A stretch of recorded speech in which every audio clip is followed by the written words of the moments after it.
Hello, Papaka here. I've been experimenting with Urgot Jungle in fairly recent times, and I've been really surprised with its results. So, I'll be showing you one of the more recent games against a challenger Fiddlesticks jungle maid, and I'll just be going over, basically how to do it, and why I do what I do. So of course I start with Hunter's Machete and 4 health potions. Really, you could start with a longsword in the jungle, but it just means you have to recall very early, and you can't really get a early gank out. And you could potentially sell one of those health potions for a mana potion. Urgot could use mana in the jungle. It would help his clear speed, but the health is pretty necessary if you want to come out with a reasonable amount and be able to gank. So I start on the red buff on blue side and purple, well, blue buff on purple side. Generally, that's just what I do as a jungler. I still live in season 3. And when I start on red buff, I like to go with Noxian Corrosive Charge first. That debuffs it and allows my allies at bot lane to help out a little more in the leash, and it doesn't use too much mana, which allows me to still clear the other camps. And I like to run a 9/21 more defensive mastery page. See, if you go for offensive, it's great for the mid and especially the late game, but it doesn't help with the early clear. You kind of need 9/21 masteries if you want to stay healthy in the jungle with Urgot.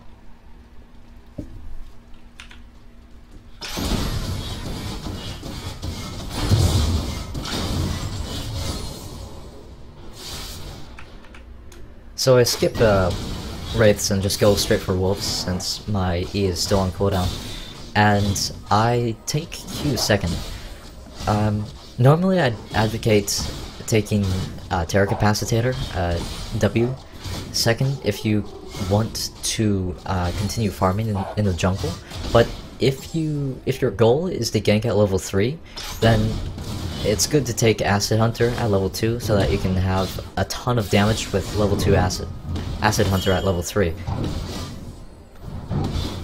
Only problem in that is that you run out of mana very fast.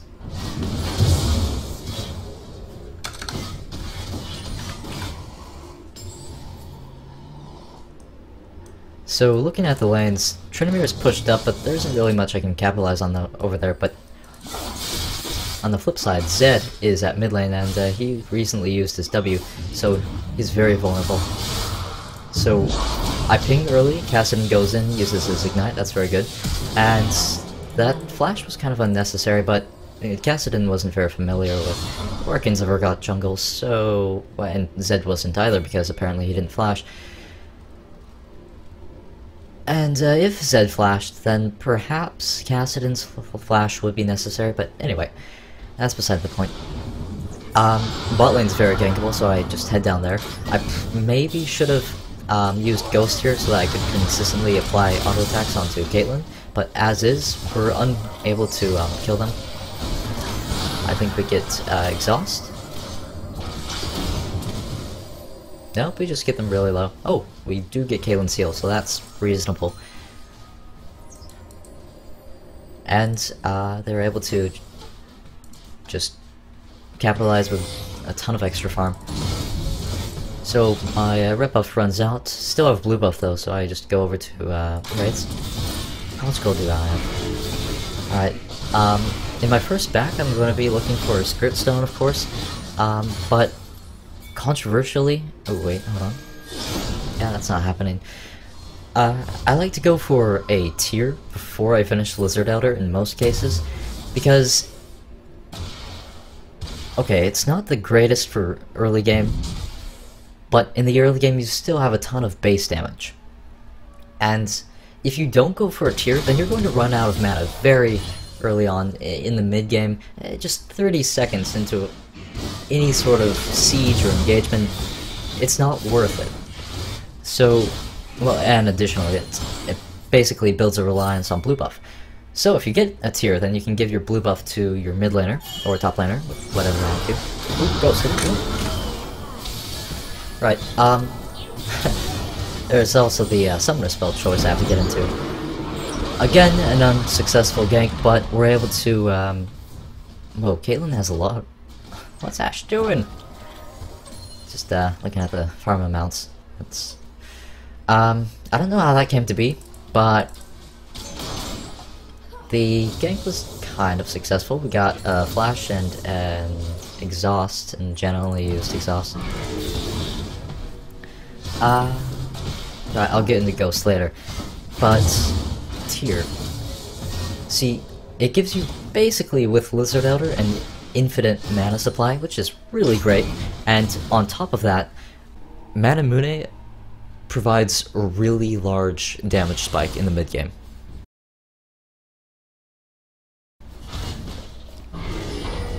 Whoa. Okay. That didn't work out.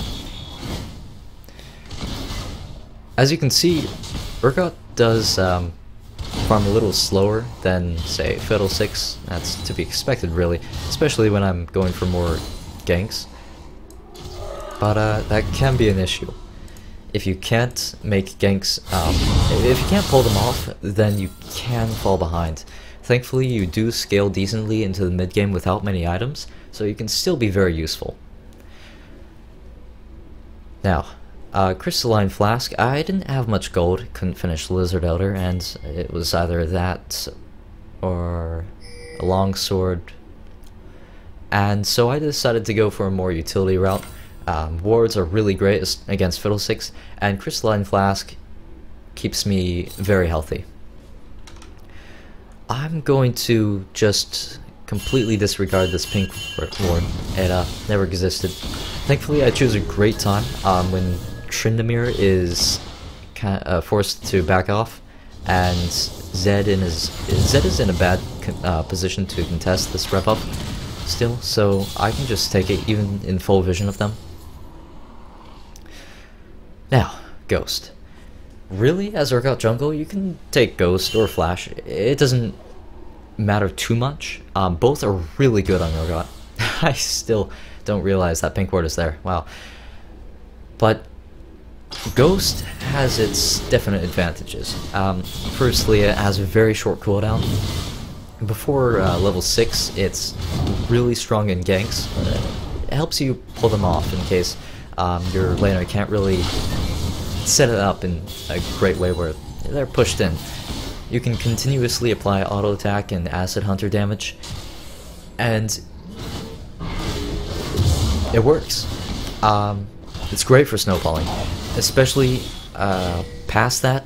It's also good for mid-game fights and late game as well, because being able to weave in and out and constantly apply damage without taking too much is a core skill to have with Urgot.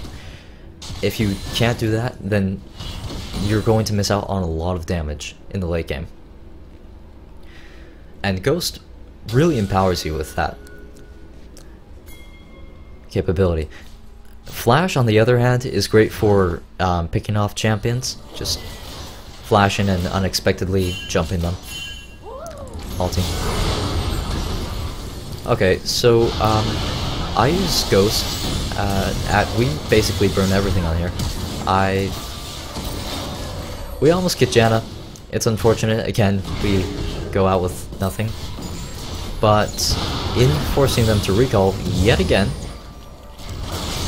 we push them in, get a little damage on the turret, and we can take Dragon.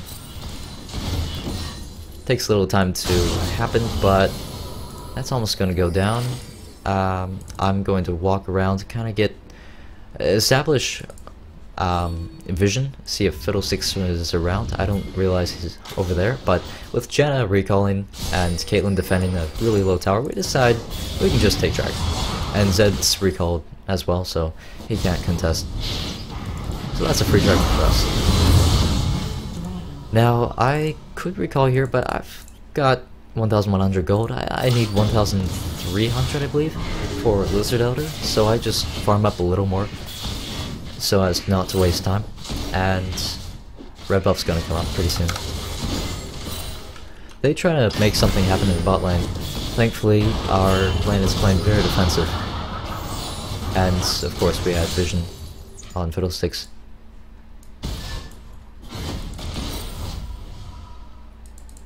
As far as runes go,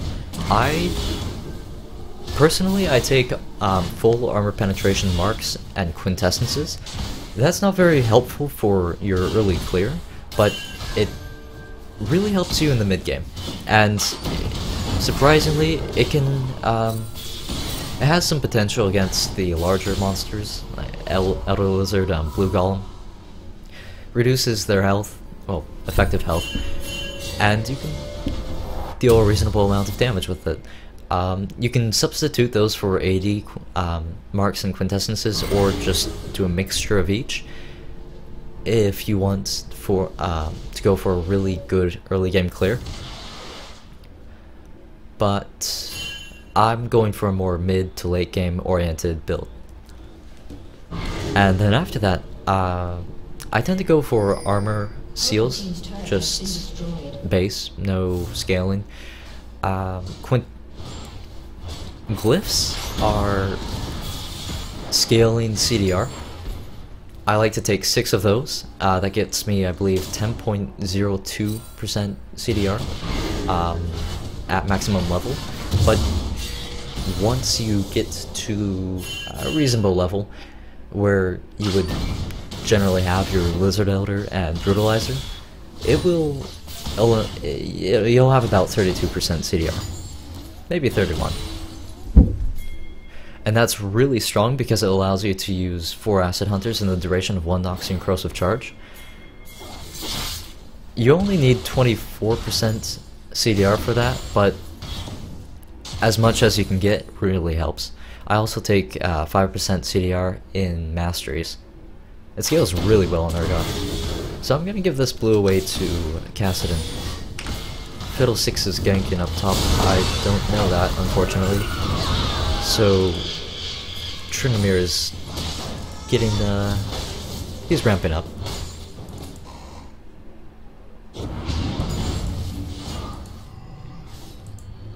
And we look to make something happen on Zed. I could Ghost here, but with the Ash Arrow, very well placed, it's not necessary. I'll use my ultimate so that Zed just can't get away no matter what he does. If he can W and flash, it's just kind of a wasted kill. So it assures it, and we're able to take this tower.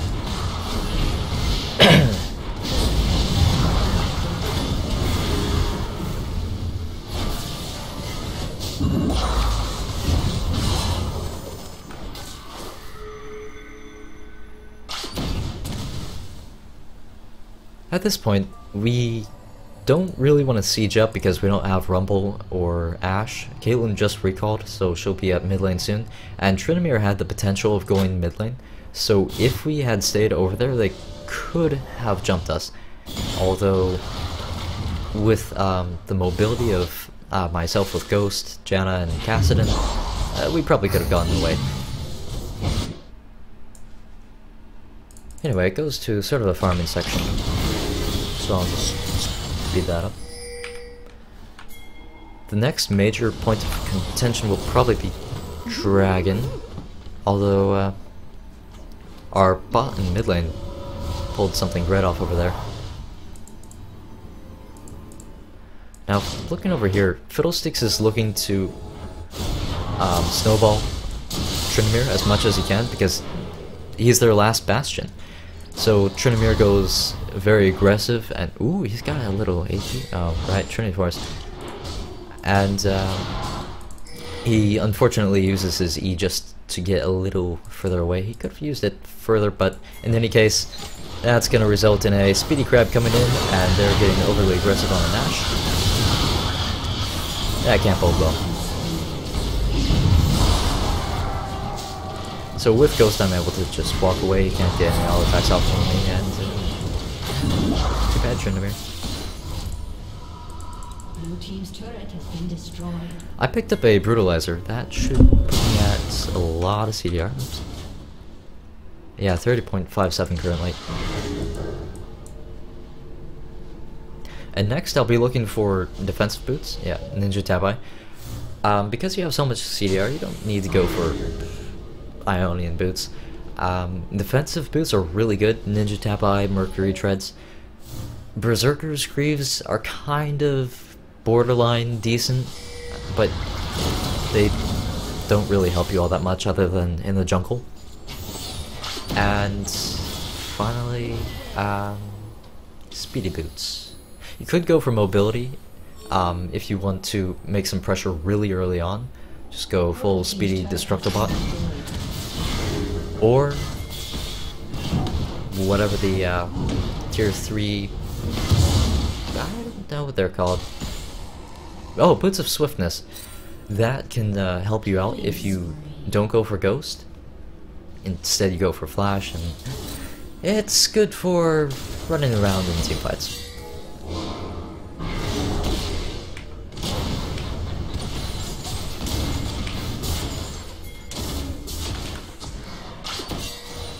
So we've got a definite lead.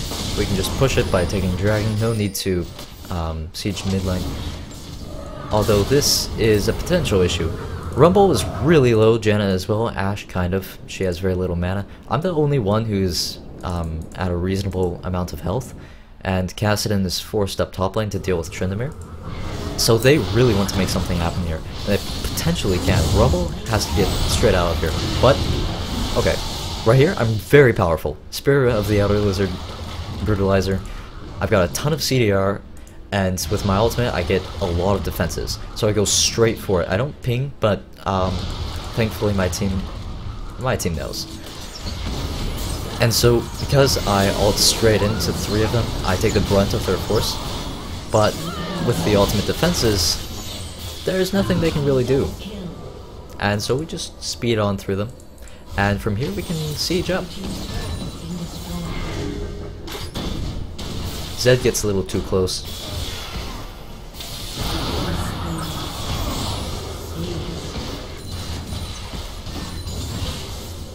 That's what happens when you fly too close to the sun. Now, usually I'd advocate going for a Last Whisper before Muramuna, but with this build, you're usually going to have about 750 bonus mana by the time you get enough gold to upgrade either of them. So really you just want to go for the Mirror Mana power spike. Save the Last Whisper for later. So after this, you're going to be rounding out your build with Last Whisper, as I said, and then instead of upgrading the Brutalizer into a Black Cleaver immediately, you're going to need some defensive items.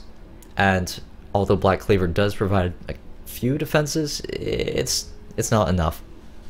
So your options are basically Banshee's Veil. That's probably your #1 priority. Guardian Angel is also very good, especially if the enemy team has resets. Randuin's Omen is strong, and Warmog's Armor is also a decent choice against highly varied team compositions. And it synergizes well with your ultimate.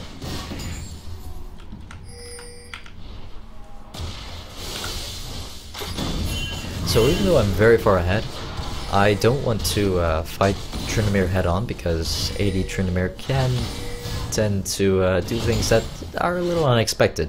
I don't want the RNG gods to frown on me today. So we just leave it, we play it safe. That pink ward from earlier, still there. Doesn't matter though. We're able to take Bear, because we see that 3 of them are at bot lane. They tried to make something happen against Rumble, but then they realized that we're taking it, and so they try to cut us off. Tryndamere buys some time for them, but we get a smack on that, and it's just too much damage. With this kind of build, you're chunking them. It's like every single auto attack or Acid Hunter is a critical attack. and there's nothing they can really do. So, as your 6th item, after you finish your defensive, you can go for a upgrade into Black Cleaver. And as a substitute, if you do need some early...